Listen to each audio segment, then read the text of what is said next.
होने के लिए करंट जाएगा तो उसी ELCB में एक्स्ट्रा 2 कॉन्टैक्ट है जो कि इस कॉइल का, ये ट्रिपिंग कॉइल है, ठीक है, ये ट्रिपिंग कॉइल है। और जैसे ही मेटालिक बॉडी में इसका फेज वायर टच होता है तो ये जैसे ही पावर ग्राउंड होता है तो ये 30 या 100 मिली एम्पियर जितना का भी हो, इससे जैसे ही ऊपर होता है ये कॉइल जो है इनर्जाइज होके इसको ट्रिप करा देता है, ठीक है। तो ये ELCB में जो है अलग से कांटेक्ट होता है और उसमें जो है जो अर्थिंग पॉइंट है, अर्थिंग पॉइंट का कनेक्शन ज़रूरी है, तभी ये ELCB वर्क करेगा। जबकि जो अभी मॉडर्न में RCGB होता है, रेसिड। हेलो फ्रेंड्स, आज हम जानेंगे कि जो डोमेस्टिक में हाउस वायरिंग है उसको पूरी तरह से हम कैसे प्रोटेक्ट करें, इलेक्ट्रिक शॉक लगने से हम पूरी तरह कैसे बचें, और साथ ही उसमें इन्वर्टर का कनेक्शन कैसे करते हैं, और सिर्फ एक वायर से जो है इन्वर्टर का कनेक्शन कैसे होता है और कैसे वर्क करता है, इसको हम जानेंगे, ठीक है। तो हम देख लेते हैं कि सबसे पहले फेज और न्यूट्रल जो है इस एनर्जी बॉक्स में आ गया, ठीक है। तो एनर्जी मीटर में जो कनेक्शन होता है सबसे पहले फेज और न्यूट्रल, और जो आउटगोइंग न्यूट्रल होता है उसी के बगल में जो है एक अंदर में शॉर्ट लिंक रहता है और अंदर भी कनेक्शन जाता है।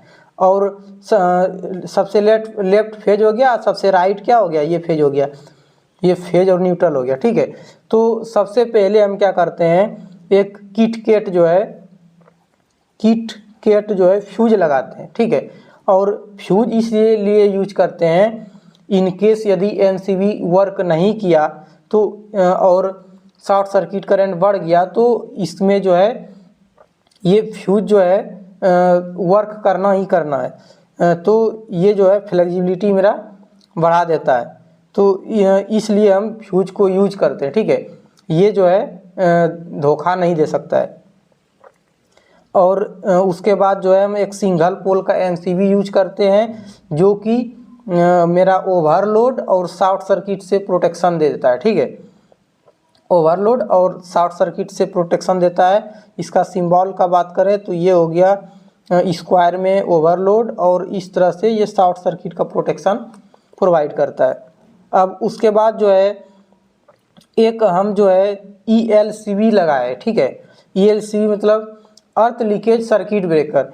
अब सपोज ये कोई इक्विपमेंट है, ठीक है, जैसे कि इन्वर्टर है या फिर TV, फ्रिज, गीजर कुछ भी हो, उसके बॉडी में यदि ये फेज जो है इस प्रकार से टच हो जाए और ये अर्थ जो है इसके साथ कनेक्टेड है, ये फेज इसके साथ आएगा और ये फेज इसके साथ ग्राउंड होगा, और ग्राउंड होने के बाद जो है ये सर्किट ऐसे होके ये इस यहाँ पे जाएगा।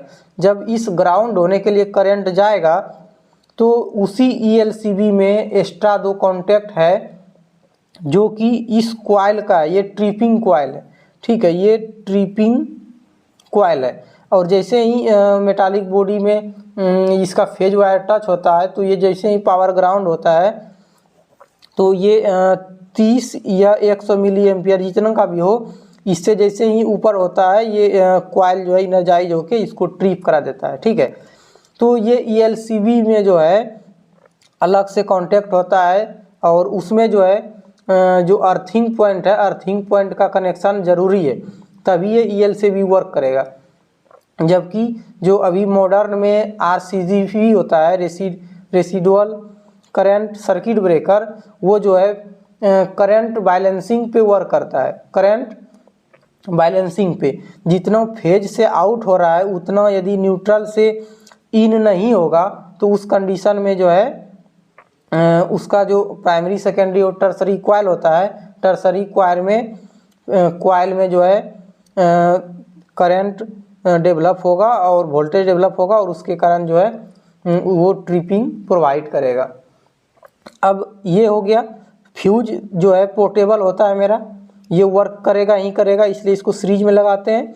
ये MCB जो है ओवरलोड और शॉर्ट सर्किट का प्रोटेक्शन दे दिया, ठीक है।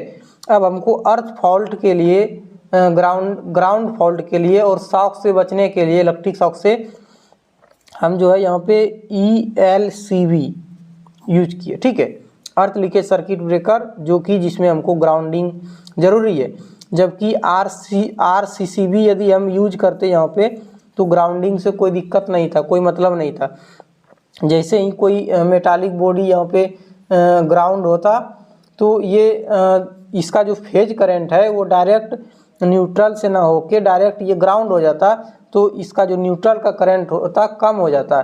जब कम होता तो दोनों का डिफरेंस जो है कुछ करंट इसमें आ जाता और उस करंट के वजह से ये ट्रिपिंग कॉइल जो है इनर्जाइज होता और इस ELCB को बंद कर देता और सर्किट को प्रोटेक्शन मिल जाता और ह्यूमन बॉडी को भी प्रोटेक्शन मिल जाता। अब हम बात कर लेते हैं कि इन्वर्टर में जो है हम देख रहे हैं एक सिंगल जो है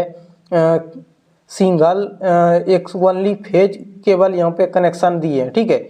ये दोनों तो मेन लाइन से है, लेकिन ये जो बल्ब मेरा कनेक्शन है ये इन्वर्टर से, ये मेरा इन्वर्टर हो गया, ये बैटरी हो गया, ये इन्वर्टर का चार्जिंग पोर्ट है और ये बैटरी का जो है चार्जिंग केबल है और या फिर बैकअप बोल सकते हैं, ठीक है। और इसका ये MCB है। तो यहाँ पे हम देख रहे हैं कि ओनली फेज वायर आके यहाँ पे कनेक्शन दिया गया है और ये बल्ब जल रहा है, जबकि इन्वर्टर का ये जो निगेटिव है, न्यूट्रल है, इसको यूज ही नहीं किया गया तो इसको कैसे जल गया। तो हम देखते हैं कि ये जो मेरा चार्जिंग पोर्ट है, ये चार्जिंग पोर्ट जो है फेज आया है और ये पूरे सर्किट में घूम घूम के जो भी वर्क करना होता है, इसमें ट्रांसफार्मर हो, सर्किट हो, उसके थ्रू फेज आता है, ये फेज प्रोवाइड कर देता है, ठीक है। जबकि ये जो न्यूट्रल होता है ना, ये न्यूट्रल हर जगह कॉमन होता है, इसी न्यूट्रल को इन्वर्टर में यूज किए, ठीक है। और यही न्यूट्रल जो है यहाँ पे आके जो इसका न्यूट्रल बनेगा, ये वाला न्यूट्रल बैक पीछे से जो है इंटरनली इस सर्किट में मिल जाता है और इसको जो है यहाँ से न्यूट्रल ऑलरेडी मिल रहा होता है, ये जो चार्जिंग के लिए पोर्ट लगाए हुए हैं, ठीक है। इसलिए क्या करते हैं कि हमको यहाँ से जो है न्यूट्रल डायरेक्ट देने की ज़रूरत नहीं है। ये जो जिस न्यूट्रल के कारण और फेज के कारण ये चार्जिंग होता है, ठीक है, वही न्यूट्रल जो है कॉमन होने के कारण ये सर्किट में इसी का न्यूट्रल जब आउटपुट करता है तो ये न्यूट्रल कॉमन होने के कारण ये सर्किट में चला जाता है, इसलिए। और यहाँ पे हम डायरेक्ट जो है राइट साइड में जब फेज देते हैं तो इधर से फेज और इधर से न्यूट्रल जाके ये बल्ब जो है ऑन हो जाता है। इस प्रकार से इन्वर्टर वर्क करता है दोस्तों, इसलिए इसमें सिंगल केबल लगाते हैं। यदि हम इस पोर्ट को ओपन कर दें तो इस कंडीशन में, ये चार्जिंग पोर्ट ओपन कर दें तो इस कंडीशन में ये जो मेरा बैकअप में इन्वर्टर वर्क करना चाहिए ये नहीं करेगा। क्यों? क्योंकि यहाँ से न्यूट्रल इसको इस सर्किट में नहीं जा रहा है।